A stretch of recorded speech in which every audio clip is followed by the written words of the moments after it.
Oke, ya kita mulai aja pelan-pelan sambil nunggu yang lain. Eh,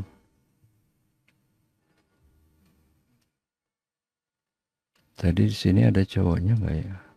Oh ini ada satu ya. Oke, jadi ternyata minggu kemarin tuh kan saya kena gondongan gitu ya. Terus dia merambat ke bawah gitu, ke selangkangan. Dan itu sakitnya minta ampun gitu. Sakitnya sama kayak kalau selangkangannya cowok ditendang gitu. Nah, itu yang tahu cuma cowok tuh kayak apa rasanya. Dan itu nggak sekali, karena kan kenanya saraf. Jadi tiap gerak itu kena gitu. Tiap gerak kena. Wow, itu menderita sekali kemarin. Cuman alhamdulillah udah mendingan. Oke, kita mulai aja langsung. Tapi mungkin nanti di akhir apa saya beritahu sedikit mengenai sistem di Siakat sama di Edling ini ya. Jadi kita mulai aja kuliahnya pagi ini. Assalamualaikum warahmatullahi wabarakatuh. Selamat pagi. Salam sejahtera untuk kita semua. Kita akan mulai. Kenapa ini larinya ke sini ya? Sebentar.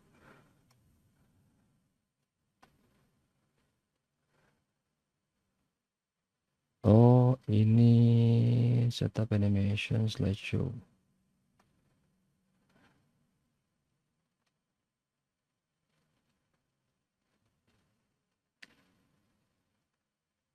Nah, oke. Jadi di kuliah sebelumnya kita udah ngebahas ngapain angkat tangan. Kita udah ngebahas mengenai regresi gitu kan. Dan kemudian di regresi itu ada apa? Bentuknya yang linear, yang simple, multiple, non-linear gitu kan.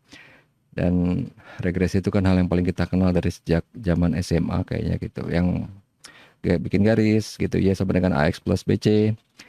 Aplikasinya sebenarnya banyak dan karena di regresi itu algoritmanya bagi yang baru tahu gitu kan, lihat tuh ternyata banyak banget gitu kan. Kalau Poisson mungkin sebelumnya udah pernah ada yang lihat, tapi kalau kayak gradient descent atau apa, dan nanti di materi hari ini ada lagi bentuk gradient yang lain. Oke, kita mulai aja. Tuh, sebentar. Oh, tadi karena ada yang masuk ya. Nah, jadi hari ini kita akan ngebahas mengenai klasifikasi sama clustering.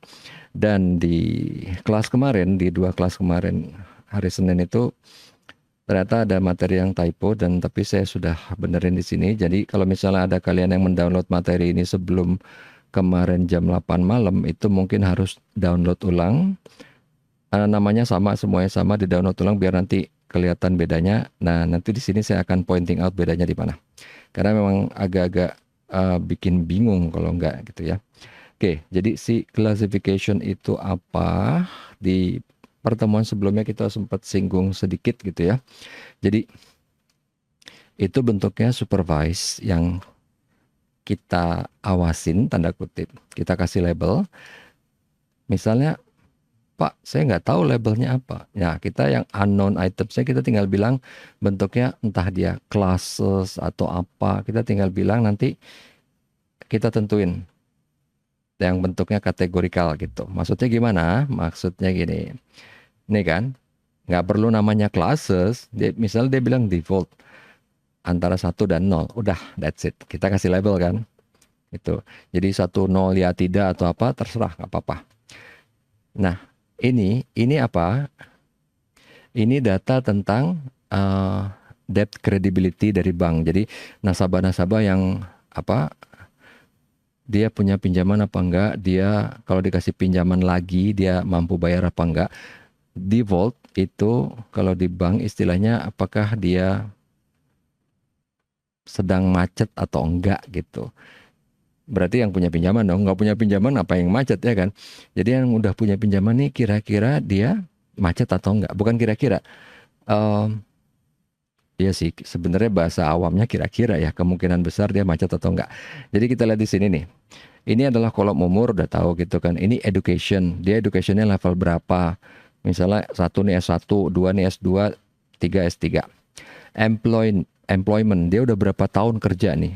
Biasanya kan seiring umur kan, ini pasti udah tinggi, ini 17 tahun, 17 tahun kerja, wah gila dong duitnya banyak. Address, ini juga address, ini kayak level addressnya dia, berarti kalau makin tinggi, makin mentereng gitu rumahnya, makin bagus gitu kan.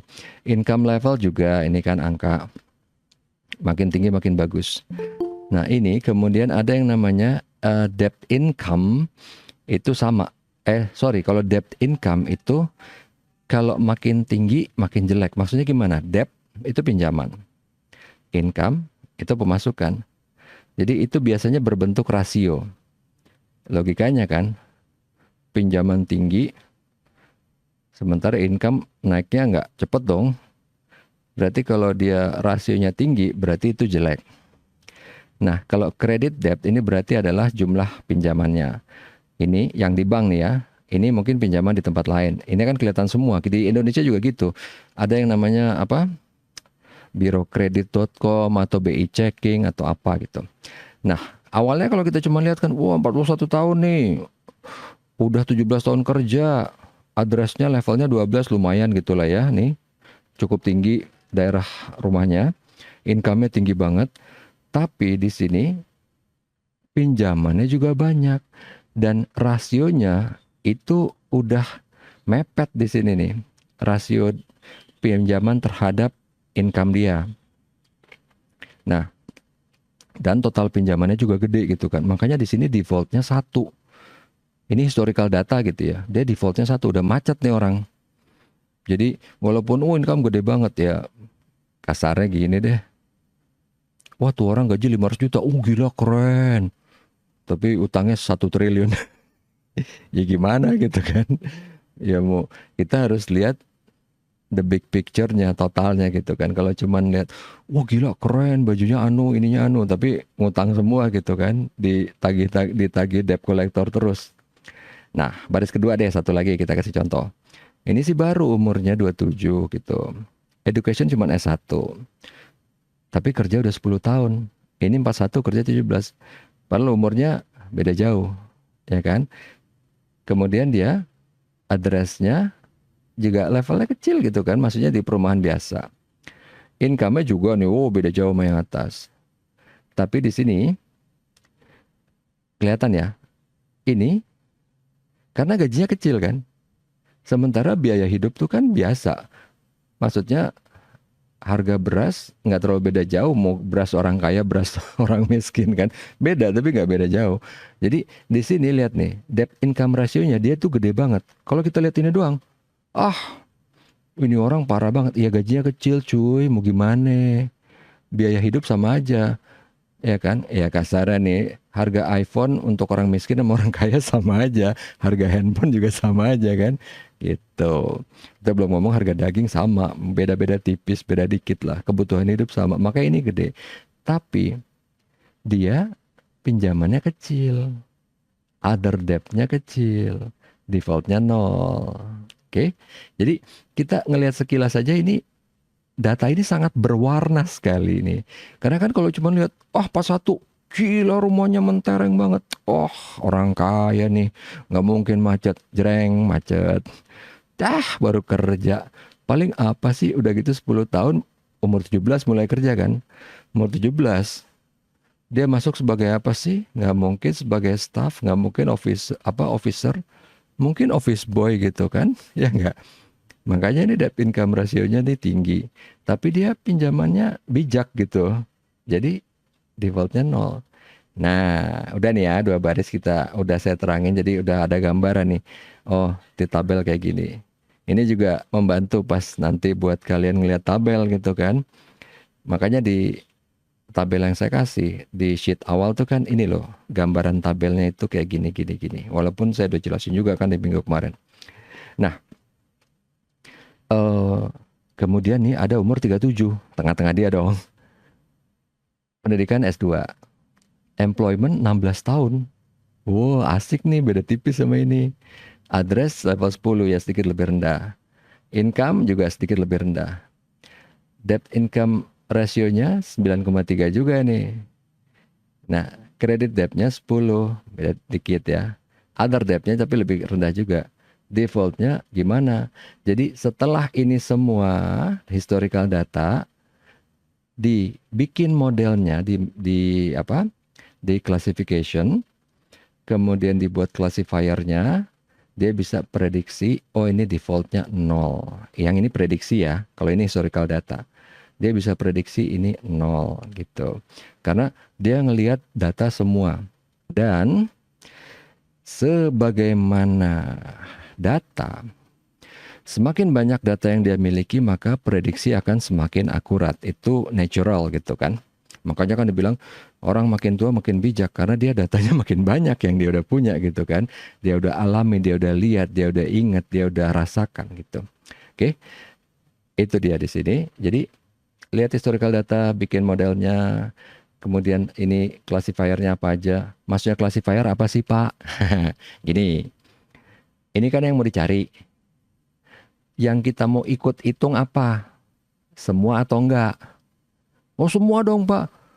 Iya memang gitu kan. Tapi kadang-kadang itu nggak terlalu signifikan pengaruhnya terhadap dia. Ingat kalau di statistik tuh kan ada caranya untuk ngelihat. Ini dari tiap classifier ini yang pengaruhnya signifikan ke dia siapa sih? Gitu. Kenapa tiap pas gua ngajar kucing tetangga datang ke sini teriak-teriak? Baru satu loh, ada satu lagi. Untung mudah-mudahan nggak kedengeran pakai noise cancelling ya. Cuma ini kocak banget. Ini kan udah berapa kali saya ngajar online, selalu aja datang dia. Nah, namanya di statistik itu adalah analysis of variance, salah satunya gitu. Sebenarnya masih ada yang lain. Jadi bisa dilihat di sini dia berapa efeknya. Walaupun ada tapi kecil, ngapain gitu kan. Kasar. Karena itu nanti takutnya malah membuat kita out of focus. Nah, kok bisa? Contoh, ini.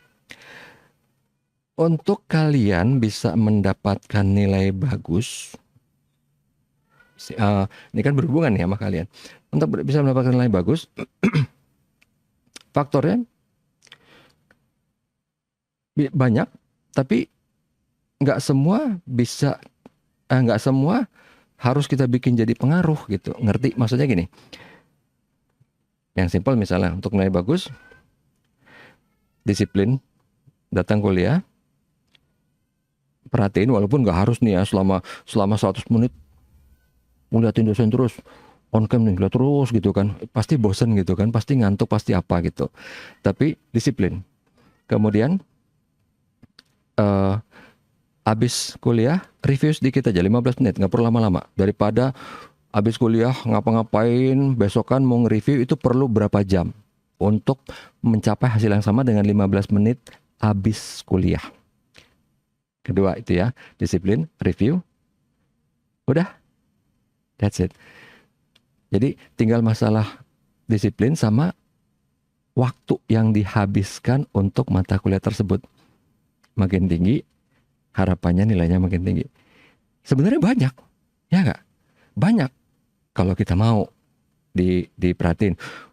Wah, enggak Pak. Kalau bagi saya tergantung dosennya enak apa enggak, cakep apa enggak, ganteng apa enggak, baik apa enggak, kuliahnya enak apa enggak gitu kan, cara penyampaiannya enak apa enggak, teman-teman di kelas enak apa enggak gitu kan, mood saya enak apa enggak, mood orang tua saya, ibu saya enak apa enggak, mood bapak saya enak apa enggak, mood dosennya enak apa enggak. Nih kayaknya hari ini dosennya moodnya enggak enak tuh Pak, rese banget ya Pak.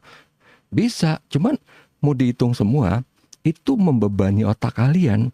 Jadinya itu akan jadi karena otak kita semua ini itu terhubung ke sini, terpengaruh ke sini.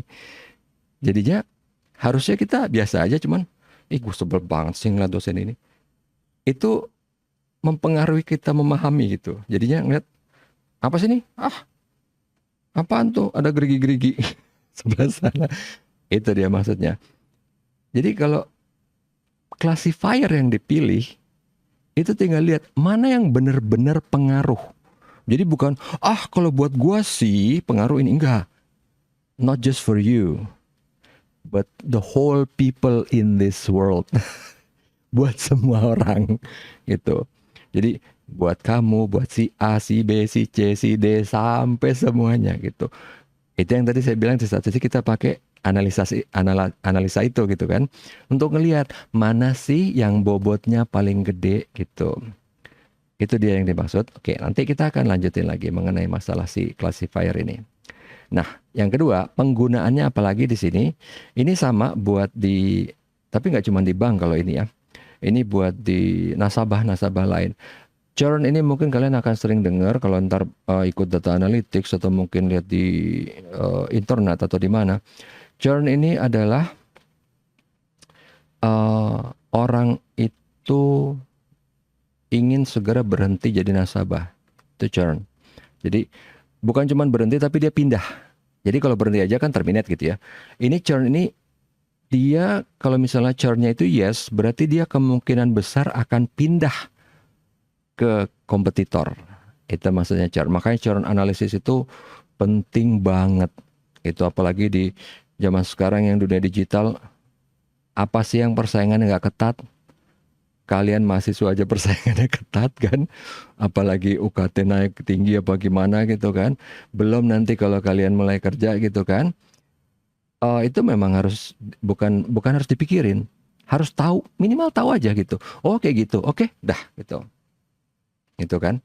Jadinya ya kasarnya ya ibaratnya, ini tentara lagi latihan buat perang. Dari awal dong udah dikasih tahu, bukan berarti ditakut-takutin lu mati lo, ntar ketembak sini lo, oh bolong nih, bolong. Kagak, tapi kan itu ya perang tuh kayak gitu. Tuh peluru tuh tajam, bisa tembus ke orang. Jangan kalau nggak dikasih tahu kan, lihat kayaknya peluru plastik jeger gitu mati kan. Harus benar-benar tahu, dapat informasi selengkapnya, bisa mengambil keputusan dengan tepat gitu. Oke, ini churn. Nah, tenure ini adalah seberapa lama dia sudah menjadi pelanggan. Ini umurnya. Oh, berarti dia dari umur 22 nih ya. Oke. Address level 7, oke, sedang. Tapi income tinggi. Kemudian education, oh dia level 5. Kalau di sini obviously bukan S1, S2, tapi ini kayak primary, secondary, tertiary, apalah itu ya. Pokoknya makin tinggi makin bagus.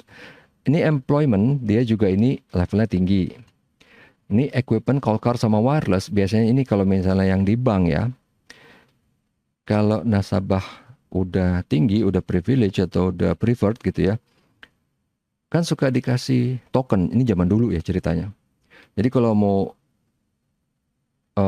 transfer, itu nggak bisa cuman pakai PIN. Kalau sekarang udah bisa kan. Dulu tuh ada mesin kecil kayak kalkulator gitu kan. Jadi ntar di situ keluar, kita pencet keluar PIN-nya. Nah kita harus masukin ke apa, entah kita pakai mobile banking atau pakai internet banking gitu. Itu salah satu bentuk equipment. Atau kalau yang kita kenal sekarang EDC. Jadi kalau misalnya di Tanah Abang atau di mana yang memang transaksi yang gede-gede banget dan dia pakai banknya misalnya BCA, itu BCA langsung naruh EDC di situ. Bisa gratis atau enggak kalau nasabahnya sedang nggak terlalu gede ya bayar berapa bulanannya. Nah, terus kemudian kalau ini call card ya, ini zaman-zaman dulu mungkin belum ada handphone, jadi calling card itu bisa dipakai di telepon umum. Sekarang telepon umumnya nggak ada gitu kan. Oke. Nah kemudian wireless. Again, ini zaman dulu karena sekarang, come on man, semua pakai handphone. Wireless. Zaman dulu wireless itu adalah privilege banget. Jadi even handphone dulu tuh nggak ada wifi loh. Jadi telepon SMS bisa, tapi nggak ada yang ada wifi itu benar-benar handphone yang mahal. Nah ini dia equipment nggak ada, nggak dikasih. Call card ada, wireless ada. Tapi dia tetap churn. Oke. Satu lagi ya, dua baris sama kayak tadi. Tenure 33 tahun. Umur 33. Kok bisa? Oh bisa. Akun bapaknya. Misalnya bapaknya meninggal, akunnya ke dia gitu. Jadi benar 33 gini. Jadi apa? Dari awal misalnya mungkin dari lahir atau dia udah dibukain account sama bapaknya dari lahir. Itu juga sering. Saya zaman dulu sering banget gitu, kok ketekan. Zaman dulu sering banget itu ngelihat apa yang seperti ini nih, hal kayak gini nih. Sering banget kayak ngelihat. Terutama itu yang bapaknya yang orang-orang kaya lama gitu kan. Anaknya dan bapaknya biasa aja. Maksudnya kita nggak pernah dengar namanya di berita. Nggak ada sama sekali namanya di berita. Jadi anaknya udah dikasih reksadana dari lahir, dibukain rekening, langsung jebret reksadana 1 miliar, 2 miliar, 5 miliar. Satu, itu anaknya ada 5 loh. nggak tak, ya saya nggak usah bilang ini punya bapaknya berapa, karena saya waktu itu nggak megang, cuman ini anak-anaknya aja gitu kan. Tuh, addressnya oh level 12 kan, mantap. Income-nya ini tapi level 33, yang atas lebih tinggi gitu. Karena ini education-nya cuma 2 di sini kan. Employment nggak kerja. Ini, tapi tetap dia bisa churn di sini. Gitu. Karena mungkin misalnya nih ya, dia lihat, oh ini produk kita nggak banyak dipakai, dia juga mungkin di sini karena di set bapaknya dari sini nih kan. Oke, itu dia maksudnya. Nah, kalau yang ini beda lagi. Ini sebelum lahir, ini bukan sebelum lahir sih. Ini pas 7 tahun berarti ya, 7 tahun. Address 9, sedikit lebih tinggi dari yang atas. Income biasa. Education lebih rendah. Tapi employment ada dan dia lumayan gitu. Nah, di sini dia nggak churn. Kenapa? Analisanya yang gampang nih ya. Dia education segini, dia baru mulai masuk kerja, baru mulai merintis karir nih. Kalau baru masuk, orang masih, aduh gila, kaget gitu, culture shock kan. Aduh, ternyata bos gue gini, ternyata apa rekan kerja gue gini, bla bla masih. Tapi kalau udah di level 2, kenapa Ahmad Devani? Kalau udah di level 2, dia tuh udah mulai, berarti udah naik dia kan, udah sukses dia, sedikit sukses. Jadi kayak kalian main game, kalau masih level 1 mati, level 1 mati, level 1 mati kan, ini susah banget nih game. Tapi udah level 1, boss fight kalah nih, udah asik kan, oh bisa nih gua, bisa nih, main terus nih, ya kan, sama kayak gitu. Jadi di employment dia udah naik, jadi bisa nih gua terusin di sini. Lagi sibuk dia di situ, dia nggak churn, logikanya kayak gitu. Nah, kemudian nih yang bawah sama kayak tadi kan. Nih ada customer nomor 4, dia gimana nih? Bakal churn apa enggak? Terus dia pindah ke provider kira-kira apa? Emang bisa tahu Pak, emang dukun. Lihat dari mana yang gampang? Social media. Maksudnya gimana? Ingat waktu Spotify kemarin? Lihat dari siapa? Teman-teman dia. Simple sih. Again ya, namanya prediction itu kan bukan ramalan, bukan dukun bilang pasti, enggak. Prediction based on data, dia akan ke sini. Mana datanya ini? Apa alasannya? Gini gini gini. Dah, selesai. Gitu. Whether a customer respond to particular advertising campaign. Jadi ini kalau dikasih iklan, dia responnya gimana? Makanya di sini kan ada wireless, ada call card gitu. Jadi apakah ya, kalau di sini kan mungkin kasarnya gini. Dia tipenya enaknya dikasih iklan email atau SMS. Kalau dia nggak punya wireless, ngapain email gitu kan? Ya udah SMS aja. Nggak punya dua-duanya, ini kan contohnya gitu. Itu maksudnya. Gimana responnya dia? Itu maksudnya. Oke. Kemudian, nah si classification ini dipakainya buat apa lagi? Yang paling gampang, ini buat spam filter. Spam filter, kalian pasti udah lihat di Google gitu kan. Jadi incoming mail masuk ke spam filter dulu, kemudian masuk ke sini, sama ada yang masuk ke spam gitu kan. Spam apa? Ya dibilangnya sebenarnya bukan trash gitu, tapi di spam. Cuman kalau kita lama nggak diapa-apain, dia hilang. Langsung hilang, dihapus. Kalau nggak salah Google 30 hari. Default settingnya, bisa diperlama, bisa dipercepat. Nah, tapi si Google itu spam filternya amat sangat basic, dalam kurung jelek, tapi sengaja karena Google tuh pinter, dia bisa kalau mau. Jadi kalau kalian ntar misalnya mulai ngelamar, pasti ini akan bilang, si perusahaan akan bilang, kita akan hubungi kalian lewat email, pastikan kalian nggak cuma lihat di inbox, tapi lihat juga di spam folder. Kenapa? Ini yang pakai email Google atau apapun sama aja. Karena si spam filter ini dia pakai cara yang sangat-sangat dasar. Ada email masuk, belum pernah sebelumnya email kalian masuk langsung ke spam. Nggak peduli isinya misalnya beneran penting atau gimana, masuk ke spam. Di spam baru kita ngelihat, baru kita melakukan reinforcement learning ke Google, ke Gmailnya nih. Yang ini dari pta.com, ini bukan spam ya, bilang ke Google, not spam. Jadi besok-besok si Google Mail udah tahu Itu maksudnya. Reinforcement learning. Jadi sama kayak gini nih, dia kasih lihat, oh tadinya misalnya dia kira kucing kan, bukan nih anjing. Jadi sekarang dia lihat, oh dia udah tahu ini anjing. Kemudian ini dia udah bisa tahu nih, ini orang tapi masih kecil, baby. Kalau lebih gede, emang dia bisa tahu Pak. Pertama relatif ukuran terhadap anjing, tapi kan ini bisa perspektif kan. Ada sih cara yang paling gampang psikologi, itu adalah ini nih, bentuk muka. Bentuk muka itu beda. Ini tulang hidung beda, dia agak ke dalam gitu kan, proporsi beda, semua beda. Kalau kalian pengen tahu rahasia, semua anime Jepang, bentuk mukanya, orang dewasa ya, bukan bayi, itu ngikutin bentuk bayi.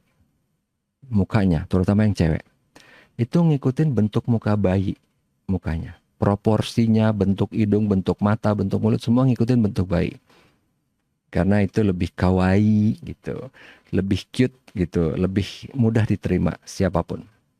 Oke, lanjut. Nah, ini dia. Classification algorithm itu ada banyak gitu ya. Ada decision tree, ada yang dia ID3 atau C45 atau C50 gitu ya. Kita nggak bahas ininya. Kemudian ada naive Bayes, ini yang mungkin paling sering dengar nantinya kalau di data analytics. Kemudian ada linear discriminant analysis, ada k-nearest neighbor, nanti ini kita bahas. Ada logistic regression. Nah, Pak, kok regression muncul lagi? Nah, regression bahkan linear kan? Kok bisa logistic regression dipakai di sini? Bisa gitu. Jadi dia pakai density reduction atau apa, tapi bisa. Makanya kan tadi saya bilang ada bentuk lain dari regression, dia bisa masuk ke sini. Kemudian ada neural network sama support vector machine. Dua ini saya jelasin sekaligus. Gini, neural network itu meniru cara kerja otak manusia. Walaupun kan mungkin pernah atau sering dengar gitu ya, manusia tidak pernah atau belum. Tapi kalau saya bilang tidak akan pernah memahami cara kerja otak. Karena cara kerja otak itu, ini yang sedang berusaha ditiru sama neural network ya. Kalau kita nih kan, mikirnya simpel gini. Komputer lo pakai apa? Prosesornya apa? Satu prosesor. Oh iya, satu prosesor quad core atau berapa? Satu prosesor. Atau HP-nya pakai apa? Bayangan kita, otak itu satu prosesor, dua lah atau berapa. Tapi enggak.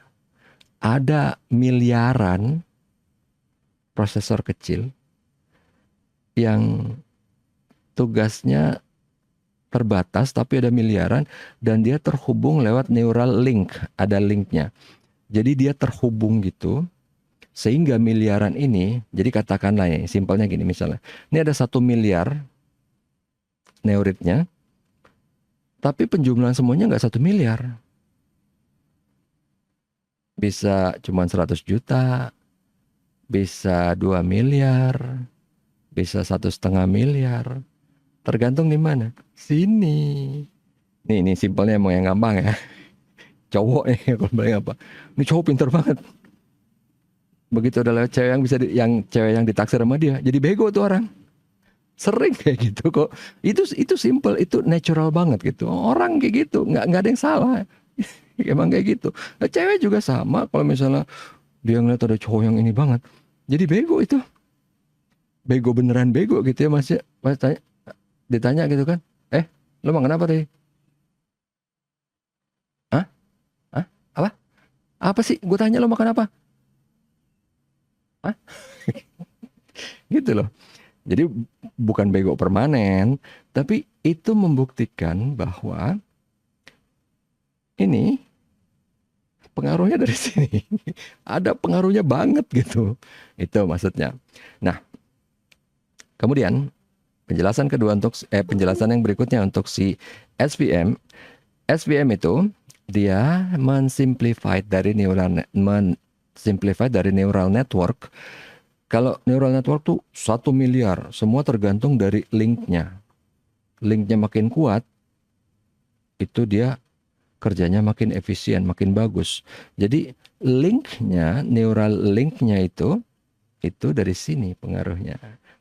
Sininya bagus, linknya makin kuat, dianya makin optimum kinerjanya. Si Kalau SVM ini, dia langsung ngebagi-bagi. As if, ya kayak di otak ini kan fungsinya beda-beda kan. Kiri ngapain, kanan ngapain, belakang ngapain, depan ngapain, ada tengah ngapain, medula oblongata gitu kan. Ini yang ditiru oleh si SVM, kasarnya gini. Laki sama perempuan beda. Sama-sama punya otak kiri sama kanan. Laki-laki, jembatan tengahnya, medula oblongatanya itu kecil. Jadi pembagian kiri sama kanannya itu sangat saklek. Karena ya laki-laki memang kayak gitu. Nanti saya kasih contohnya, lucu ini. Kalau perempuan enggak, tengahnya itu gede banget sehingga hampir blur antara kiri sama kanan. Jadi semua dipengaruhi emosi. Bukan berarti jelek. Ini juga ada contohnya. Sekarang kita lihat dulu contohnya yang laki. Ini saya sendiri. Waktu anak saya masih kecil, anak pertama. Ya lagi udah bisa jalan gitu kan. Terus nangis kenceng. Kenapa? Ini lapar? Enggak. Pup? Enggak. Ini apa? Oh nangis gitu. Terus. Ya saya bilang nggak ada apa-apa dia kan. Maksudnya nggak ada sakit, nggak ada apa. Biasa gitu jalan biasa. Nangis, wah kenceng banget. Ya udah saya biasa aja. Terus ngapain? Lupa ya main game, main HP, main apa, kerja di rumah apa gimana. Udah santai aja. Tiba-tiba kayaknya istri saya lari dari luar apa gimana gitu ya, dari gang. Kok anak ini nangis? Terus saya bilang, enggak, itu nangis kenceng banget. Iya, udah kok ditanya nggak apa, nggak sakit, nggak pup, nggak jatuh, nggak apa gitu. Wah, gitu kan. Udah menjelaskan dua-duanya kan. Maksudnya, dan emang alhamdulillah anaknya nggak apa-apa. Tapi karena kalau cowok itu kita, at least saya dalam hal ini, cuman based on input. Lihat, kasarnya kan, lu sakit? Enggak. Lapar? Enggak. Pup? Enggak. Oh ya udah, mungkin lagi emang pengen nangis aja gitu. Udah simpel gitu. Tapi kalau yang cewek kan enggak. Dari jauh men, mungkin habis ke pasar apa gimana. Lari langsung gitu kan. Kenapa? Enggak apa-apa. Terus kenapa dibiarin? Harus diapain? Gendong juga tetap nangis gitu kan. Mungkin dia lagi enjoy nangis ya. Gitu. See, itu bedanya. Nggak ada yang jelek, nggak ada yang bagus. Memang bayangin ya, misalnya tuh anak benar-benar dibesarkan oleh orang kayak saya aja, ganas banget dia jadinya kan. Atau misalnya dibesarkan oleh orang kayak istri saya aja, sama, nggak seimbang kan. Semuanya pakai emosi gitu kan. Semuanya pakai emosi, ini maksudnya bukan marah ya, emotion. Semuanya pakai emotion gitu ya, biar nggak saru bahasa deh. Semuanya pakai emotion. Jadinya ntar begitu ngeliat lalat, ngeliat nyamuk, ada burung, gitu kan. Capek kan. Tapi terlalu kiri jelek, terlalu kanan jelek. Yang bagus kan tengah gitu kan. Makanya kadang-kadang dia suka ke bapaknya, kadang-kadang dia sebel sama bapaknya, kadang-kadang dia suka sama ibunya, kadang-kadang dia sebel sama ibunya gitu kan. Jadi tengah gitu. Dia dapat dua-dua sisinya. Itu dia maksudnya, bahwa itu bedanya si ini cewek sama cowok gitu. Laki sama perempuan. Otak kiri kanan sama medula oblongatanya. Itulah dia yang menjelaskan support factor machine. Sebenarnya sih penjelasannya agak terlalu technical, kompleks segala macam. Cuman ini analogi yang simple. Saya juga nggak mungkin gitu ngejelasin ke kalian technical termsnya, walaupun bisa. Dan itu membuat saya jadi ego gitu ya, jadi ngerasa jago. Cuman I don't like that gitu. Karena bagi saya orang itu harus justru bisa menjelaskan even hal yang super rumit itu kepada orang di jalanan lewat pakai gerobak itu, dia harus bisa ngerti gitu. Oke, lanjut. Nah, kemudian, ini mulai menarik. Decision tree. Decision tree itu sebenarnya ini hal yang dilakuin oleh kita tiap hari. Ini yang gampang aja ya. Kalian misalnya di kampus atau mungkin kalaupun di rumah sama aja. Nih ntar nih siang mau makan apa ya? Kalau di kampus nih ya, kita mau makan di kantin. Di kantin pun ntar ada lagi pilihannya. Kantin mau makan yang mana? Udah makan, minumnya apa?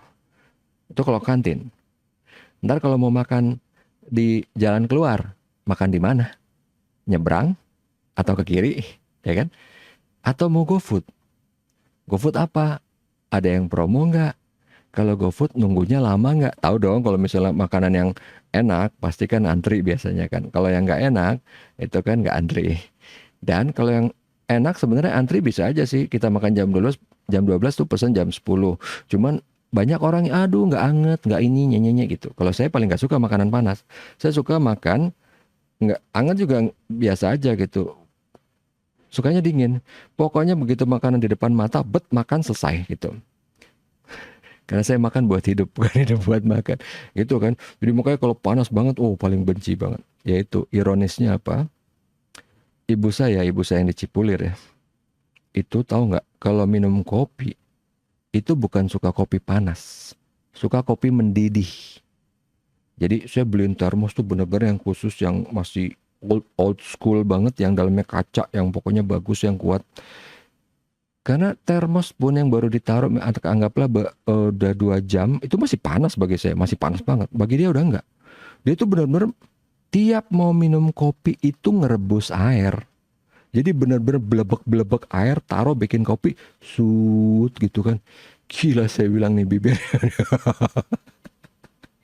Itu dia, tapi kan tiap orang beda-beda.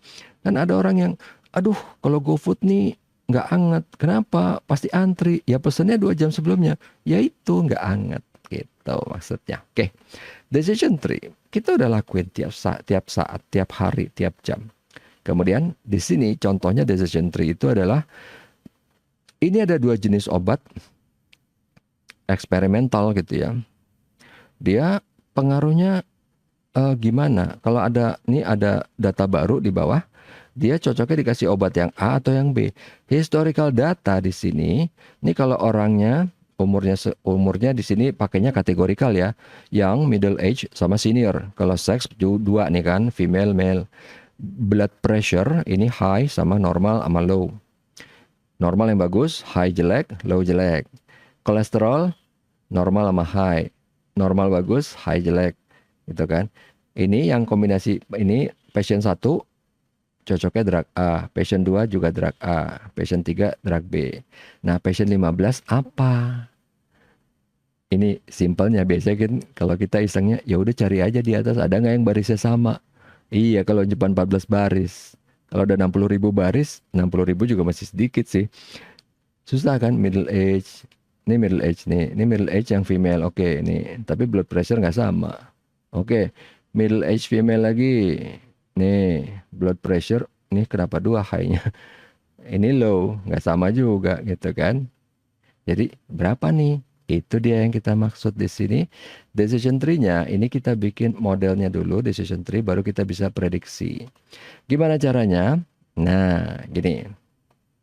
Di sini kan, misalnya nih, kita pertama dari age-nya. Pak, kenapa dari age-nya? Enggak, ini contoh. Justru nanti kita akan cari siapa yang harus di paling atas nih, kategori apa yang harus paling atas. Jadi di sini misalnya umur dulu, young, middle age, senior. Kemudian di sini baru habis young, di sini sex, female sama male. Kemudian di sini middle age. Pak, kenapa seks nggak ada? Kategori nggak boleh berulang. Karena ini dihitung semua, ada perhitungannya.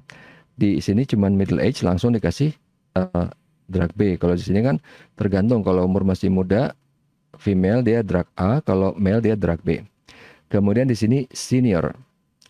Kalau dia kolesterolnya tinggi, kasih drug A. Kalau kolesterolnya normal, kasih drug B. Oke. Ini gambarannya dulu. Bisa seperti ini. Itu contoh, ini contoh. Kemudian, ini apa yang dimaksud tuh internal node. Jadi, ini kan tes yang udah dilakuin dan berhasil gitu ya. Jadi, ini internal node-nya. Ingat dong, node apa? Itu apa gitu kan. Internal node-nya itu udah korespon, udah terhubung ke tes yang sukses. Jadi yang male itu B, yang female itu A. Nah, ini tiap respon, ini kan namanya adalah branch-nya nih, ini branch. Jadi tiap branch itu udah nantinya ujungnya berkorespon ke hasil dari tesnya. Nah, tiap leaf node-nya ini dia assign ke klasifikasinya. Oke. Kemudian gini. Ini tadi kan yang saya bilang. Kita pilih apa yang paling atas, itu nanti yang kita tentukan. Jadi pertama kita lihat dulu atributnya ada apa aja kan, age, sex, sama kolesterol. Kemudian kita lihat significance-nya, nanti ada hitungannya. Kemudian kita split datanya di age, nanti kan yang masuk sini, middle masuk sini, senior masuk sini. Gitu. Oke. Nah, sekarang kita akan building decision tree-nya gimana. Di sini, ini adalah historical datanya. Ntar ini masukin ke sini semua nih. Jadi kan yang masuk sini nih, kelompok ini.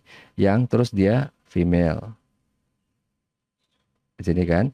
Yang dia female, kemudian sebentar.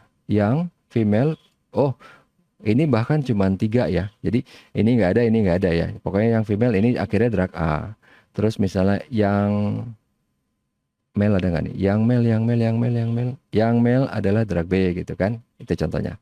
Nah, ngitungnya, jadi gini. Ini kan tadi pertanyaannya. Yang ditaruh di atas siapa? Kita nggak tahu. Ini yang kita hitung. Oke, coba pertama nih. Kita taruh yang atas jangan umur gitu ya. Kita taruhnya misalnya kolesterol level. Pas dipecah datanya, gimana jadinya?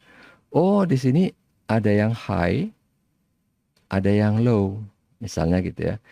Jadi ada yang, sorry, di sini nggak ngeliat high low. Ini kan high, ini normal gitu ya.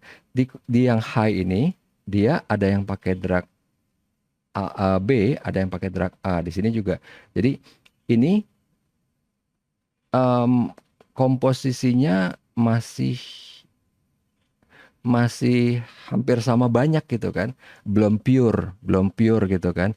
Pembagian dengan kolesterol ini membuat nih kiriam makanan, ini hijaunya masih banyak, merahnya masih banyak, ini merahnya masih ada, hijaunya juga masih ada gitu kan. Ini nggak pure kalau pakai kolesterol. Kemudian kalau pakai seks, ini pas dibagi di female sama male, di female itu hijaunya banyak banget, merahnya walaupun ada. Di sini juga kebalikan nih. Merahnya banyak banget walaupun hijaunya ada, tapi dikit. Itu pakai, ini baru ngelihat visual loh ya, belum angka, nanti ada angkanya. Tenang aja. Kemudian, tapi di sini, ini yang tadi saya bilang kan, banyak enggak, itu lebih terprediksi karena apa? Lebih pure, less impurity. Impurity berarti nggak pure kan? Less impurity berarti lebih pure. Minus tidak tak itu artinya kan iya. Less impurity. Lower entropy. Entropy itu sebenarnya saya ada videonya cuman panjang. Intinya entropy adalah tingkat kekacauan. Entropi makin rendah, dia makin nggak kacau. Entropi makin tinggi, dia makin kacau. Maksudnya kacau gimana? Di sini entropinya rendah. Karena apa? Ini hijau banyak banget gitu. Kalau hijau semua, entropinya nggak ada gitu kan. Jadi di sini dia kacau, nggak kacau. Karena si hijau ini sangat-sangat dominan. Sebaliknya di sini juga nggak terlalu kacau karena merahnya dominan. Oke. Nah, kemudian misalnya dari seks di atas, untuk yang male kita bagi kolesterol sama normal. Di sini langsung semuanya drug A. Pure ini. Yang ini juga langsung drug B. Ini juga pure. Gitu. Apaan tuh? Oh, cicak. Oke. Jadi impurity-nya makin turun, makin pure dia kan. Ini bahasanya mungkin membingungkan gitu ya. Dia makin impurity-nya makin turun, which is bagus gitu. Nah, ini gambaran angkanya. Jadi si entropi itu adalah measure randomness of uncertainty. Jadi di sini ini tadi nih kan, kalau ada 71, ini entropinya rendah. Tapi kalau ini benar-benar drag A-nya nggak ada, drag B aja ada 8, entropinya 0. Ini sangat bagus. Nah, kalau yang ini entropi tinggi nih, tingkat kekacauannya tinggi nih. Orangnya hampir sama banyak nih. Jadi bisa ada perkelahian antar geng ini. Ini juga sama nih. Malah benar-benar sama persis. Perfect 50-50 gitu kan. Di sini jadi entropinya 1. Ini jelek. Oke. The lower the entropy, the less uniform the distribution, the purer the node. Jadi semakin rendah entropinya, dia semakin pure. Ya, yang pure itu biasanya yang dicari orang. Ya iyalah yang bagus gitu kan. Oh, saya maunya misalnya apa sih? Pengen apa? Garam apa tuh yang dulu ngetop, garam Himalaya apa-apa gitu ya. Wah, kalau misalnya yang purenya 100% mahal, atau emas deh. Emas kan maunya yang 99,9 karat, 100 karat nggak mungkin, karena apa? Lembek banget emas ya, gampang kebocel, kekupas, hilang gitu. Jadi pasti 99,9 gitu kan, yang pure. Itu dia maksudnya. Kemudian, nah, gimana cara nentuinnya yang mana yang paling bagus? Tadi kan kita lihat dari sisi visual ya. Kan kalau sisi visual ya itu apa, kan kurang inilah, kurang asik gitu. Ada hitung-hitungannya. Tadi kan kita lihat di sini nih. Entropi, cara ngitungnya adalah minus probability A log probability A kurang probability B log probability B. Udah gitu doang. Palok Pak min pebe log B gitu. Udah gitu kan. Nah, di sini pertama nih, kita ngeliat dulu total ini historical data kan 14 kan. Drag A berapa? 5. Drag B berapa? 9. Udah. Total entropinya berapa? Tinggal ini aja tadi nih. Dikurangin. Ini kan soalnya yang A di sini, B sini kan. Ini dibalik nih. Jadi 9, ini yang B, per total dua-duanya 14, dikali log dari 9/14 tadi, dikurang yang A 5/14, log 5/14. Dapat entropinya 0,940. Masih nggak bagus gitu kan. Ya nggak deh, kita nggak bilang bagus atau nggak. E-nya 0,940. Kemudian habis dari sini kita lihat misalnya ke kolesterol. Normal sama high. Di kolesterol ini kita lihat lagi yang drag A, B-nya. Cara ngitungnya tinggal lihat kan. Kolesterol yang normal nih. Drag A ada berapa? Ini 1, 2. Udah cuma 2 nih kan. Yang drag A 2, yang B-nya 6 nih kan. Normal, drag B 6. Berarti di sini totalnya 8 kan. Sini totalnya 3. Totalnya 6. 3B, 3A. Nah, di sini entropinya sama ngitungnya pakai rumus tadi. E-nya 0,18. Di sini E-nya 1. Jelek banget kan. Kita nggak bilang jelek deh. Kita pokoknya lihat dulu nanti angkanya. Nah, kemudian kalau habis dari yang atas ini ke seks. Pertama lihat nih, female. Female yang drag A. Female A 1, 2, 3, 4. 4 ya. Kemudian kalau yang B ada 3. Di sini berarti female 7 nih ya. Ngitung pakai yang PB log B itu tadi. Ketemu entropinya 0,985. Yang ini untuk yang male. Male ini kan. Apa? Ini female drag B. Sorry, untuk yang male misalnya. Male drag A cuma 1 ya. Male drag A mana sih tadi 1 di bawah. Ini dia nih, male drag A cuma 1. Sementara untuk male yang drag B ada 6. Ini totalnya 7 juga. Karena kan total 14 kan. Ini 14, komposisinya 95. Kalau di sini 34, kalau di sini 761 gitu kan. Ini kan 77 gitu kan. Nah, pakai rumus yang tadi, PB log B, PA log A, PA log PA ya. PB log PB. Ini E-nya dapat 0,592. Oke, ini angkanya. Nah, kemudian tadi kita pakai kolesterol sama seks contohnya kan. Terus pilih yang mana? Sebenarnya tadi ada banyak. Ini contohnya 2 aja kita kasih lihat. Pilih yang mana? Kategori yang awal nih, yang seks apa kolesterol? Ini angkanya segini nih entropinya. Ini segini. Cara milihnya adalah yang information gain-nya paling tinggi, itu yang kita pilih. Siapa nih yang WhatsApp Kita coba cek. Nah,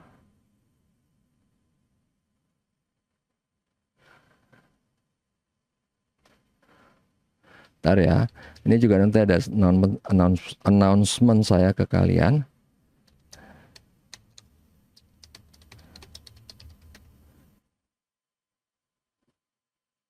Rundown 3 hari dengan 5 sesi plus post test.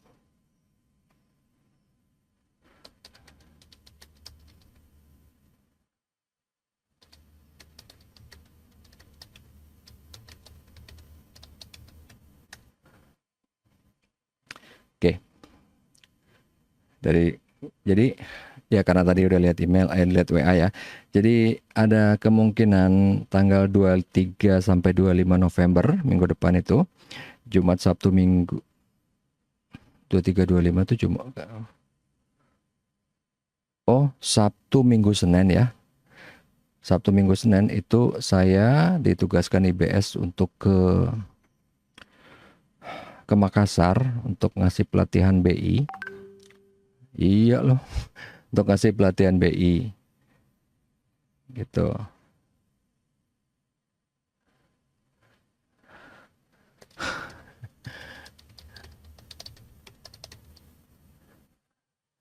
Nah.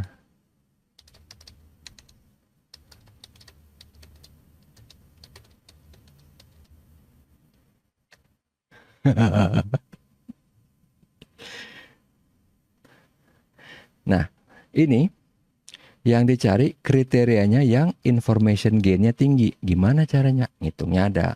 Tapi itu logik aja, kasarnya gini deh. Kalian yang terutama nih mungkin sering ngalamin. Kita nggak mau dong temenan, tapi misalnya nih, temenan sama orang yang tiap kali, ngajakin makan, kita mulai suruh bayar. Dompet gue hilang. Dompet gue nggak ada. Dompet gue keselip. Dompet gue nih, gue lupa gue naruh di mobil gue yang mana gitu kan. Kayaknya kemarin dompet gue lagi di Ferrari deh. Lagi di Lamborghini deh atau apalah. Tapi tetap aja gue mulu yang bayar gitu kan. Nggak mau kan. Kita maunya yang seimbang gitu kan. Yang sama-sama menguntungkan, yang information gain-nya tinggi. Kalau yang cuman kita terus yang kena, nggak mau kita kan. Kita pasti pilih yang sama-sama menguntungkan. Sama juga dengan ini. Iya loh, tadi katanya suruh nanti.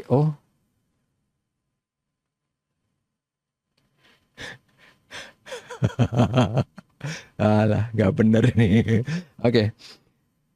Kemudian ini tadi ya, kita akan lihat yang information gain tinggi, rumusnya apa. Jadi information gain itu adalah entropi sebelum di split, kemudian dikurangi bobot entropi sesudah split. Maksudnya gimana? Ini kan entropi awal nih, ini entropi akhir. Tapi kan entropi akhir ini kan ada A sama B, ini harus dikasih bobot nih. Jadi pokoknya yang weighted entropinya rendah, information gain-nya bagus gitu. Kita lihat gimana. Ini entropi yang tadi kita udah cari. Ini juga ada, ini juga ada. Tapi yang nggak dipakai bukan ini, bobotnya. Gimana caranya? Ini kan yang atas 0,940 dikurang. Untuk yang 985 itu kita ngelihatnya ini berdua kan 7. Dibagi total dong 14. Ini juga 7 dibagi total 14. Baru dikali 985, yang ini dikali 592. Dapatlah information gain-nya 0151. Yang ini dengan cara yang sama kayak gini, information gain-nya cuma 0,048. Itu bagusan ini dong, ya kan? Dasarnya apa? Ini perhitungan ini dasarnya. Itu dia maksudnya. Nentunya gimana? Kayak gitu caranya. Terus habis sudah seks, apa lagi? Sama kayak tadi lagi. Cari lagi, misalnya habis seks apa? Kolesterol, apa habis seks tadi apa? Misalnya kan. Cari lagi sampai nanti ketemu semua gitu. Oke. Nah, kemudian ini yang saya bilang ada yang typo. Jadi nanti kita akan lihat hierarchical clustering itu sebenarnya nggak susah, tapi mungkin membingungkan karena menggabungkan antara geometri sama aritmatik hitung-hitungannya. Jadi hierarchical clustering itu kita sering ketemu, terutama kita pasti tahu kalau yang punya anjing atau kucing. Biasanya kan kamu anjingnya terahnya apa gitu kan, apa retrievers atau mungkin apa Bulldog, Spanish atau apa Terrier atau apa gitu kan. Ntar di situ kan juga ada ininya lineage yang gedenya, terus makin kecil kan. Dia ada tipe yang misalnya Irish Wolfhound, Greyhound, Whippet gitu kan. Sama kayak kucing juga kan. Ada yang Angora, ada yang kucing kampung sama di luar negeri tapi bilangnya alley cat gitu ya. Kucing kampung biasa, ada yang mungkin dia blasteran gitu kan. Nah, itu dia maksudnya di sini hierarchical clustering. Jadi ini ada dua. Pertama, kita generalisir. Ini namanya aglomeratif. Kita generalisir. Jadi ini ada yang apa kecil. Oke, ini ada yang bisa digabung. Lebih general sampai ujungnya tinggal satu. Atau nanti ini bisa di reverse gitu. Kita mau kebawahin, prosesnya namanya divisive. Divided, ngebagi kan. Kalau ini aglomeratif. Merangkum. Ini membagi. Kita ngelihat yang aglomeratif. Namanya juga namanya tadi juga kan hierarchical agglomerative clustering di sini. HG. Nah, contohnya apa? Contoh yang kita pakai di sini ini sama dengan yang kemarin adjacency matrix gitu ya. Ini kenapa setengahnya nggak ada? Karena sama persis. Jadi yang pakai cuma segini. Jadi ini adalah jarak dari masing-masing kotak gitu ya. Jadi di sini ini yang mau ini kan distance dari I ke J. Dari Vancouver ke Montreal jaraknya segini. Dari Toronto ke Ottawa jaraknya segini. Ini yang mau dibikin lebih simple, dibikin aglomeratif. Gunanya buat apa? Pertama, misalnya perencanaan tata kota atau di Google Maps atau apa, misalnya kita pengen tahu, ini kalau kita mau ke pelesir liburan ke Kanada, itu kira-kira berapa jauh sih jarak yang kita harus tempuh kalau kita mau ke semua kotanya? Ya kan kita nggak bisa cuma ngitung geografis pulau, karena kan kita bukan ke ujung-ujung di sini kan, ya nggak? Kita kan ke dalam-dalam sini kan, ini, sini, ya gitu kan. Makanya itu merangkum dari jarak-jarak ini. Oke, kita mulai. Pertama nih, dari segitiga ini, pilih angka paling kecil. Pilih angka paling kecil. Ini enggak, ini kan, ini paling kecil. Berarti ini Ottawa ke Montreal itu paling kecil, sehingga ini akan digabung. Jadi Ottawa Montreal ke sini gabung, Ottawa Montreal sini gabung.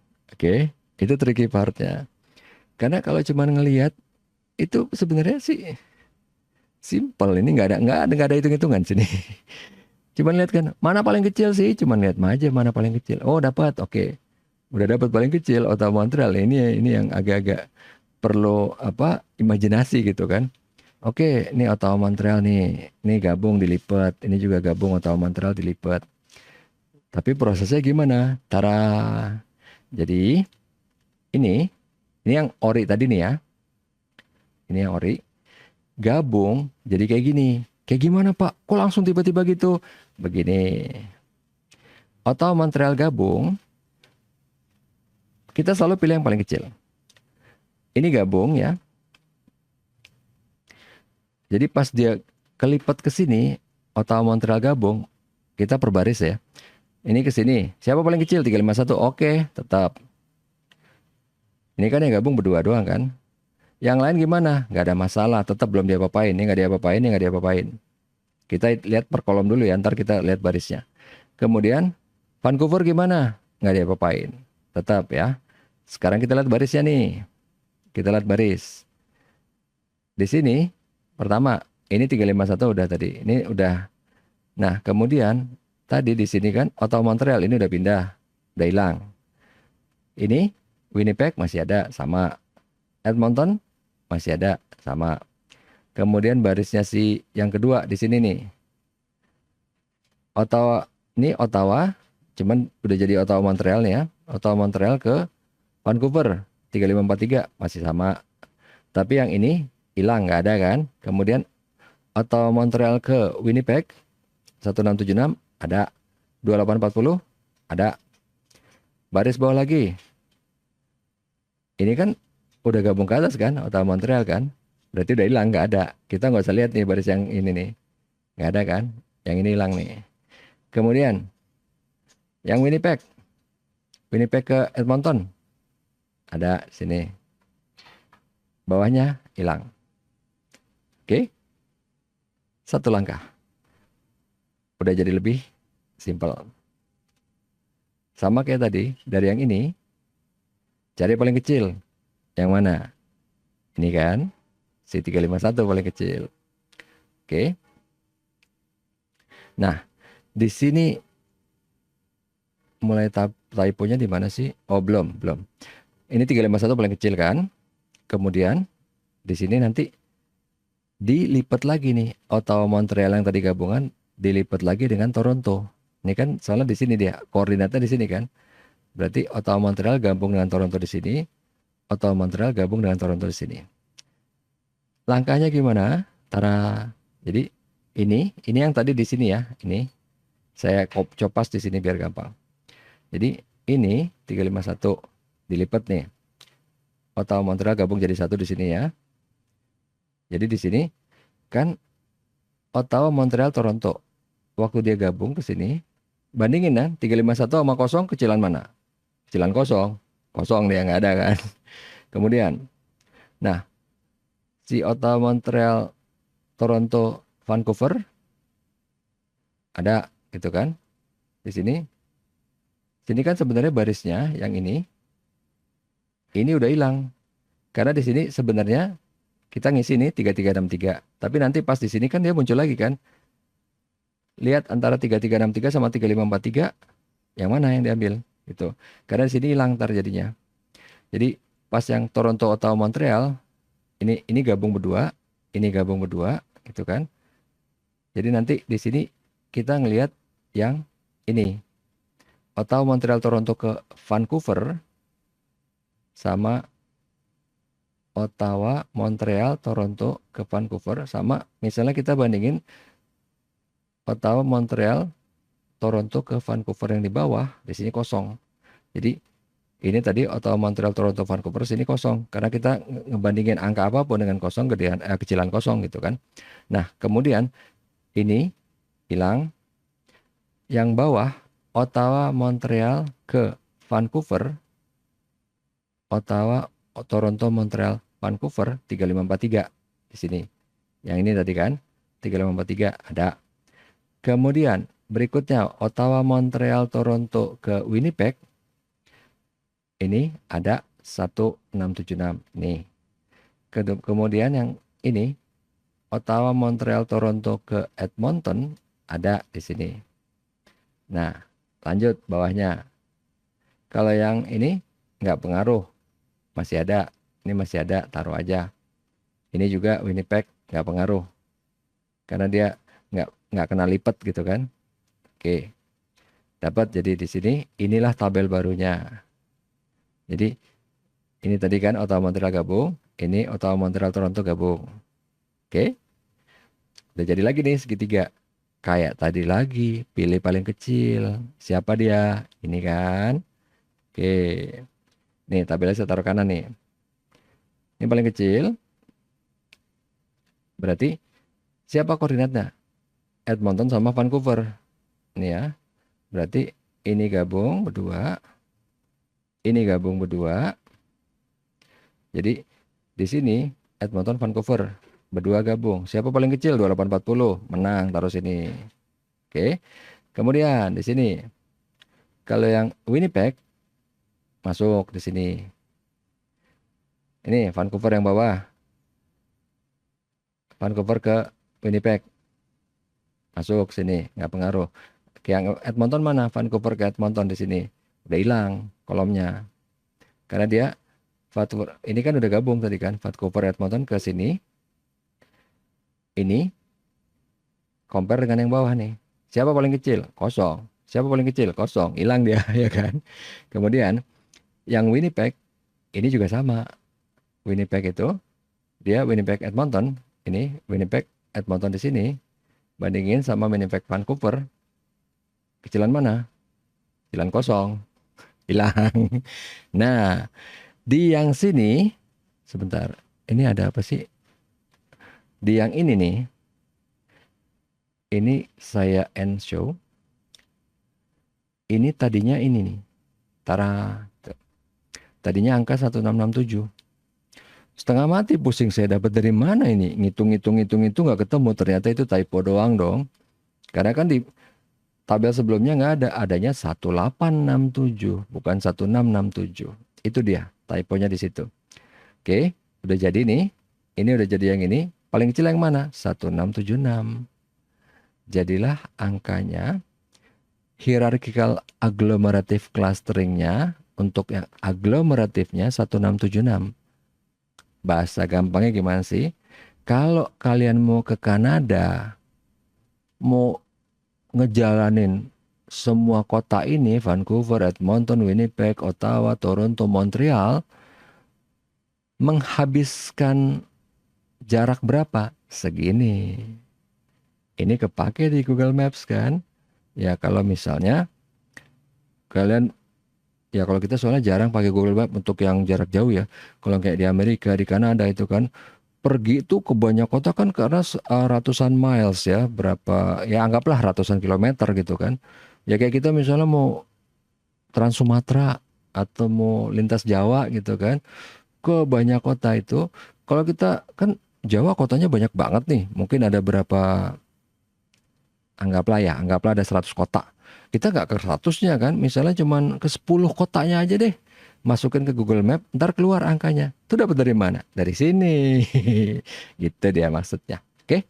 Nah, kemudian ini dendrogramnya gabungan tadi. Siapa sih pertama gabung? Ottawa sama Montreal, kemudian dengan Toronto, kemudian Vancouver, Edmonton, kemudian dengan Winnipeg, kemudian gabungan mereka gabung dengan ini. Itu namanya dendrogram. Supaya ntar bisa dapat apa namanya? Bisa dapat total dari jarak kota-kotanya. Kalau kita mau menelusuri semua kotanya. Itu dia maksudnya. Kalau dibagi pecah lagi bisa tadi kan, aglomeratif sama divisif.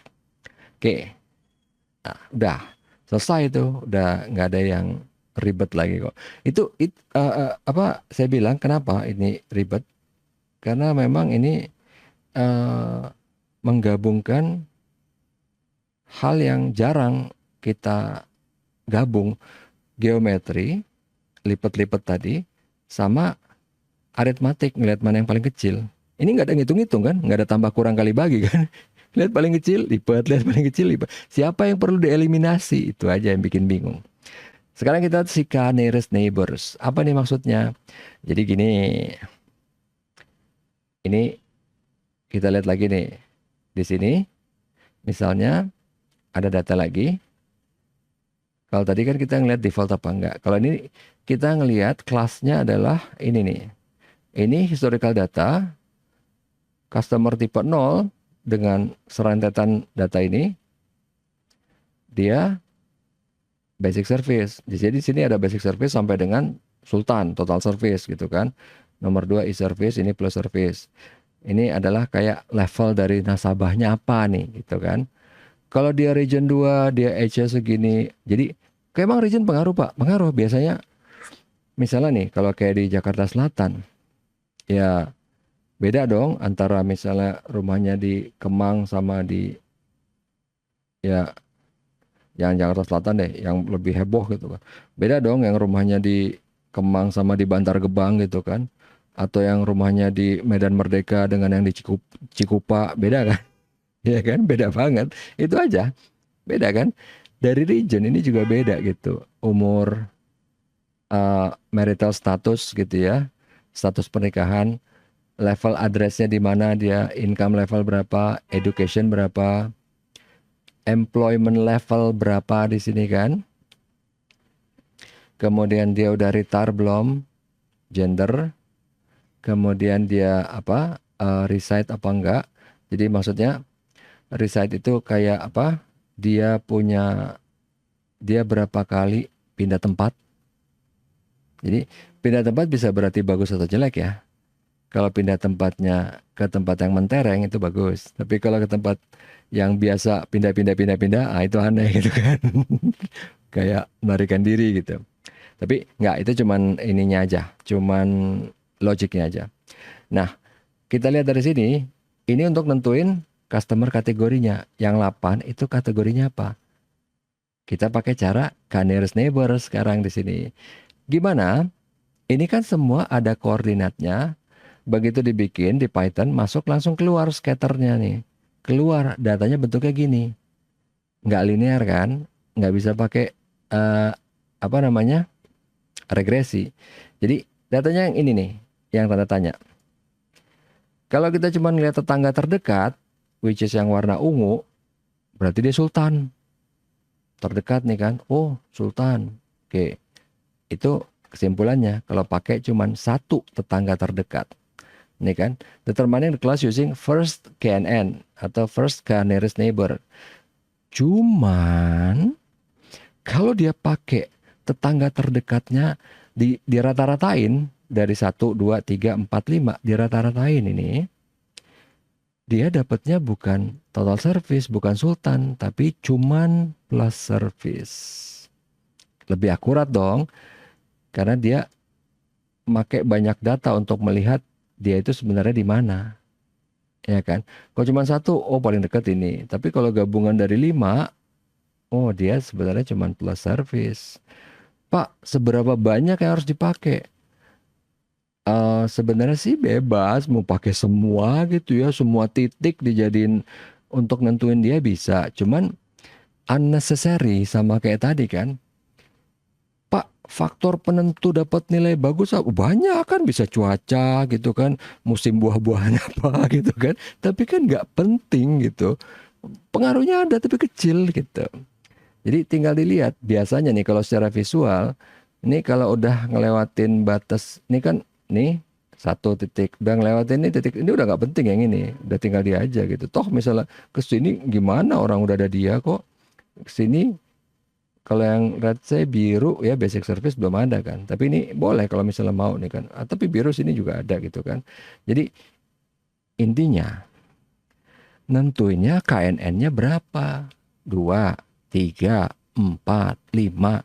Nah, itu nanti ada namanya elbow method. Jadi kita nyuruh komputer ngelakuin mulai dari 1. Pokoknya lakuin, efeknya gimana kalau 1, 2, hasilnya gimana gitu ya kalau 1, 2, 3, 4, 5. Tapi jangan sampai 1000 gitu, enggak. Biasanya sampai 1, 2, 3, 4, 5, 6, 7, 8. Sampai 8 deh.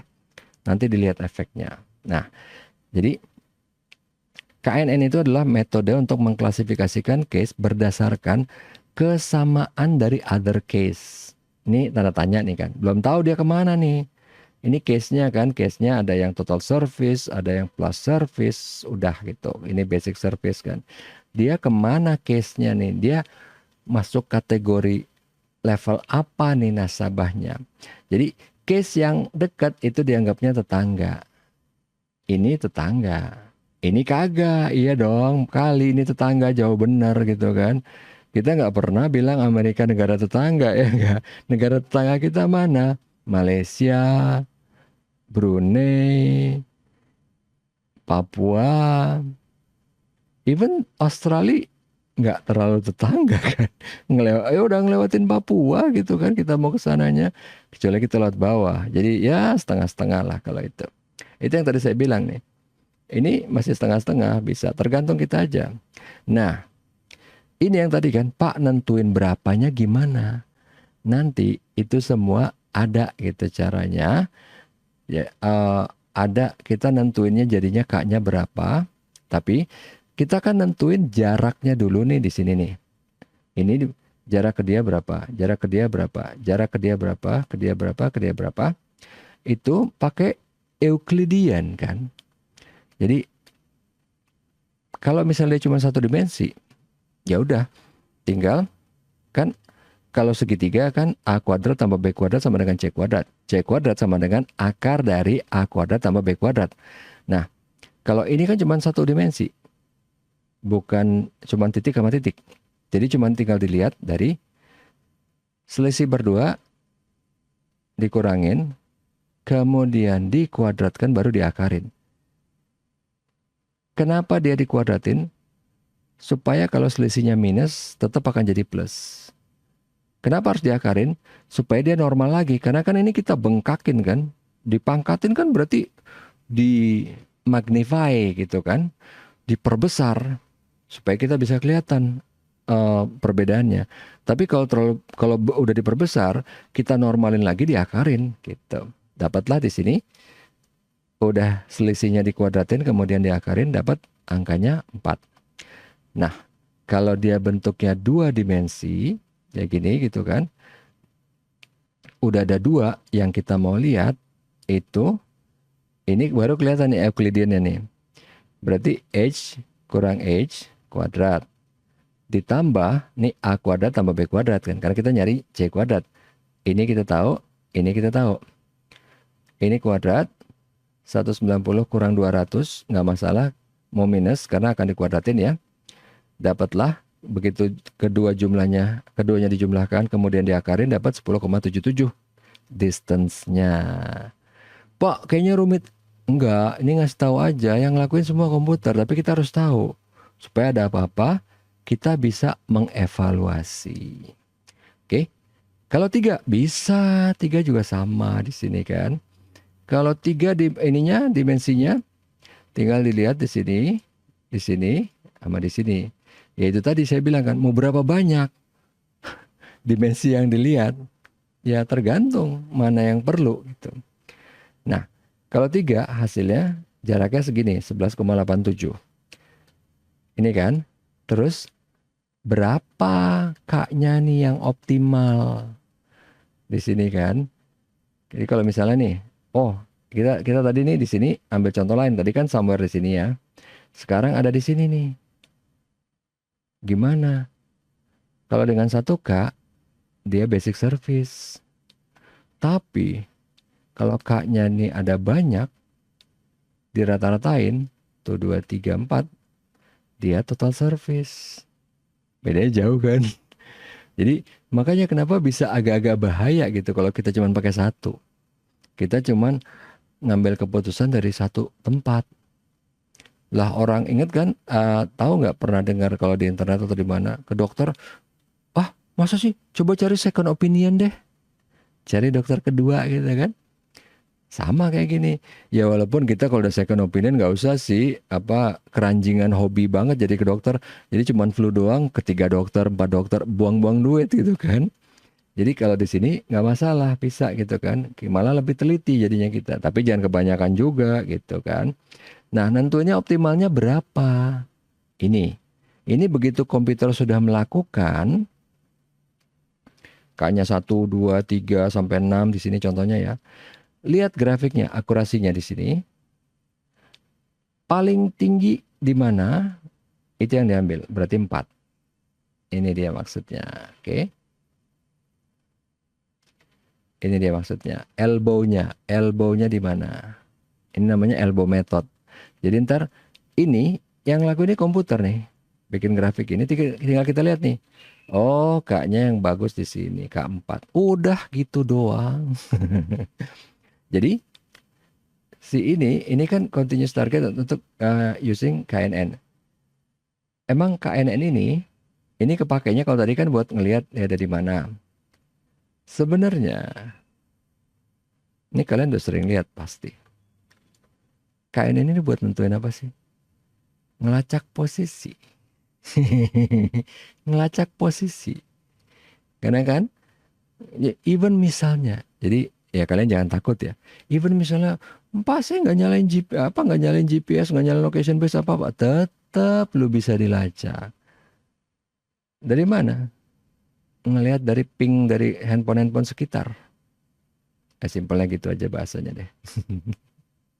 Bisa tetap. Itu kepake gitu. Bahkan waktu saya sertifikasi itu ujian akhirnya tuh tahu roketnya Elon Musk kan, SpaceX. Kan dia meluncur ke atas, ntar balik lagi ke bawah, meluncur ke atas, balik lagi ke bawah, meluncur ke atas sampai ke ruang angkasa, balik lagi. Nah pas ke atas, terus turun ke bawah, kita harus bisa memprediksi dia ntar turunnya di titik mana. Karena itu memang yang dilakuin sama si SpaceX kan. Jangan gitu kan, turun naik ke atas kan nggak mungkin turun ke bawah di tempat yang sama kan, nggak mungkin banget. Ya itu terlalu ajaib gitu, karena kan ada arah angin, ada apa segala macam. Tapi kan jangan sampai dia turun di laut, turun di rumah orang gitu kan. Itu yang dilihat titik-titiknya mana. Pakai ini. Oke. Nah, kemudian ini terakhir evaluation matrixnya. Jadi kalau misalnya di classification, gimana kita bisa tahu kalau KNN tadi udah kan pakai Elmo method. Kalau di evaluation apa di classification, evaluation matrixnya apa? Sebenarnya ini di statistik juga ada. Saya ingat nih si Jacquard ini ya. Jadi kalau ini ada dua lingkaran, dia bersinggungan di tengah. Tapi kalau misalnya dia sama sekali nggak berhubungan, Jacquard indeksnya 0. Kalau dia tumpuk, Jacquardnya 1. Jacquard yang bagus mendekati 1. Jangan 1. Kalau 1 berarti datanya sama ya enggak? Harus yang mendekati 1, bukan 1. Jadi di sini ini cara ngitungnya. Ini nggak usah dilihat, wah Pak kayaknya rumit, begana, bokono. Enggak, kita lihat cuma nih angka ininya apa maksudnya. Jadi di sini, ini datanya sama sekali terpisah, nggak berhubungan, nggak berpengaruh satu sama lain. Kalau ini udah sama persis, 1, which is itu either itu datanya duplicate, exactly sama, atau bisa juga dia nggak sama. Tapi dia terlalu highly correlated banget, which is akhirnya nggak bagus buat analisa. Oke, nah kemudian tadi Jacquard udah, yang kedua adalah F1 score. F1 score itu apa? Kita pernah bahas waktu itu di fingerprint. Oh enggak, tapi bukan di sini. Nggak apa-apa, kita bahas. Ini ada true positive, false negative. True negative, false positive. Jadi true positive, true negative. Alah katanya ntar aja. Ini emang Pak Wasi ini ya. Uh,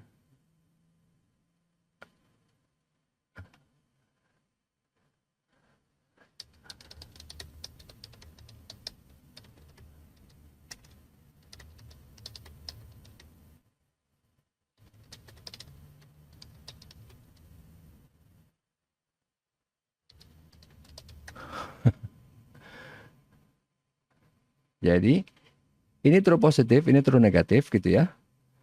Apa itu true positif? True positif misalnya gini. True positif dari namanya true positif. Ini orang teroris, dituduh teroris beneran. Oke, true positif. Kalau true negatif, itu orang bukan teroris, emang bukan. True negatif. Gampang kan? False negatif. Negatifnya salah. Dia bukan teroris. Jeger. Ternyata meledak. Teroris kan? False negatif. Atau false positif gitu kan? Positif yang salah. Dia teroris. Tembak-tembakin. Ya ternyata bukan. Maaf ya salah. Udah mati sih.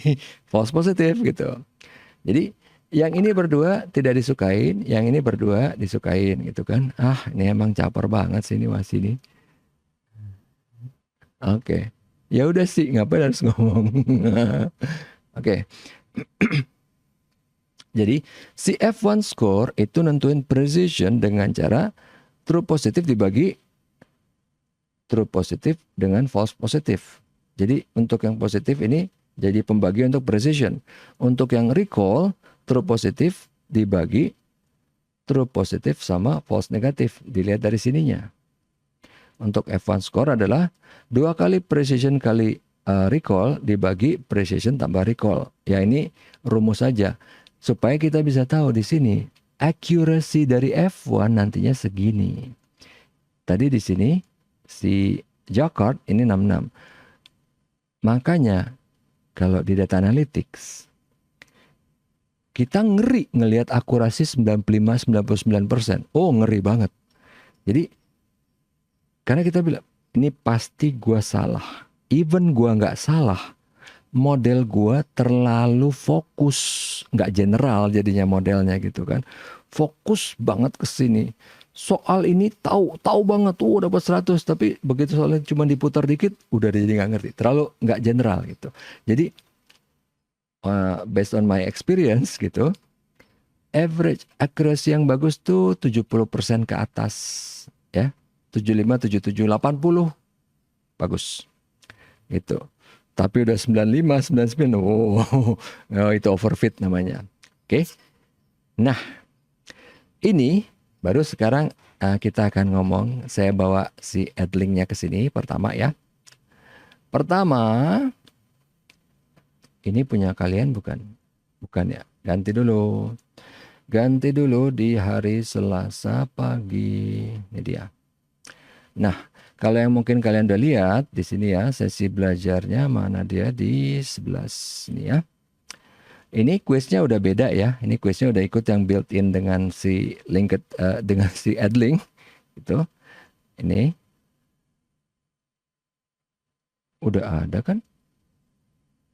Oh, udah pada ngisi kok. Oke. Nah, jadi ini yang saya pakai, itu yang pertama gitu ya. Kemudian di sini ada satu lagi yang saya baru lihat ini, iseng waktu pas malam minggu kemarin gitu kan. Ternyata, ingat kan yang presensi. Presensi itu absen ya. Absen selalu kan saya isi 100%, 100% semua. Pertama, ini ada hitungannya ternyata dia. Jadi nggak cuma dari presensi, tapi ini ada bobot penghitungan yang lain di sini. Interaksi, jadi mau download materi, mau nonton itu harus dari si Adlink-nya supaya kelihatan di sini. Kemudian feedback, jadi entah di situ mau ngapain ini kayaknya ada satu yang udah ngerti nih. Jadi tinggal ngelihat dari sini, jadi itu akan membantu untuk si perhitungan ke sini. Jadi ini juga saya baru tahu nih ada beginian. Jadi saya pikir cuma dengan absensi udah selesai. Ternyata enggak gitu. Ini ada algoritmanya di sini gitu. Jadi supaya kalian tahu aja. Supaya nanti itu saya bisa ngotak-atik di sini. Tapi yang ini enggak. Ini enggak bisa. Dia ngelihat dari kalian. Gitu. Karena ini membantu saya, membantu kalian kalau nilainya itu jelek. Itu dia maksudnya. Itu yang pertama ya. Ini saya balikin dulu. Kemudian saya tuh mau ngasih tahu satu lagi di mana sih? Ini tadi udah kuis, ini udah ada lagi nggak sih di sini? Oh, ini untuk review untuk berapa lagi? 10. Kalau ini nggak perlu ya, ini masih sama semuanya nantinya seperti apa. Kayaknya di minggu kemarin masih udah ada. Dan itu nggak saya ulang tiap minggu, terutama apalagi ini karena emang materinya yang sekarang ini agak banyak ya. Kalau untuk yang di si akad itu, oh tadi ini ada yang aneh yang saya tadi belum bilang ya. Di Adlink nih ya. Di Adlink kita balik dulu ke sini. Ini ada yang aneh nih. Ini bisa beda sendiri. Padahal sebenarnya semuanya settingannya sama nih. Ini kan di settingan di Adlink nggak ada. Nah, di si akad ada. Tapi di si akad sama. Kita lihat si akadnya saya nih ya. Hap. Ini kita ke beranda nih ya. Ini untuk hari ini. Kalau kita misalnya mau ngeliat buat hari ini. Oh, jangan yang hari ini. Kita lihat yang kemarin deh, Senin ya. Terapkan. Pilih.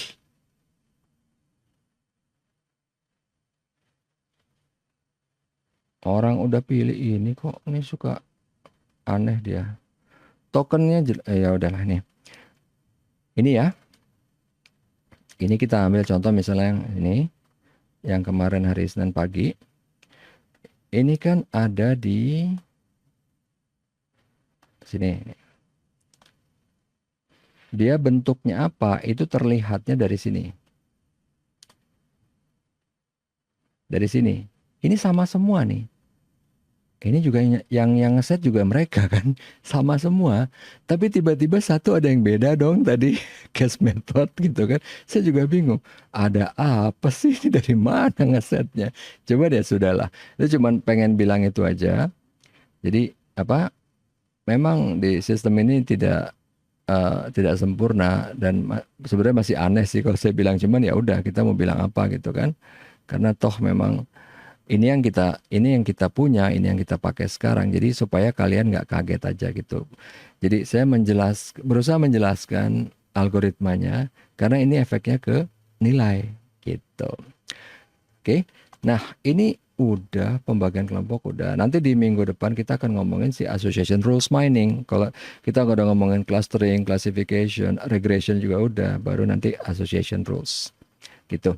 Sampai di sini ada yang mau bertanya atau ada yang kurang jelas? Kalau nggak ada, Oke, Pak. oke. Terima kasih atas atensinya dan tadi ya, lihat kan WA-WA-nya ya. 23, 24, 25 nih insya Allah saya ditugasin IBS ke Makassar untuk ngasih training data analytics BI itu. Padahal sebenarnya kan kita pengennya kita yang duluan ya. Cuman ya gimana? Big Brother pengen ya udahlah. Udah gitu harus sana pula nggak mau online kan ya udah gitu. Jadi saya sih sangat-sangat berharap kalau nggak perlu apa geser hari, minimal bisa geser jam gitu ya. Tapi nanti kita lihat atau enggak minimal misalnya bisa online dari sana atau gimana. Tapi nanti I'll keep you updated gitu ya. Ininya seperti apa nanti di Adlink. Itu aja. Mudah-mudahan kita bisa ketemu minggu depan di tempat waktu yang sama. Tapi kalau enggak nanti saya kasih tahu. Oke. Terima kasih atas atensinya. Sampai ketemu lagi pertemuan berikutnya. Assalamualaikum warahmatullahi wabarakatuh. Tetap sehat dan tetap semangat. Makasih. Waalaikumsalam. Makasih, Pak. Sama-sama. Makasih ya, Pak. Sama-sama.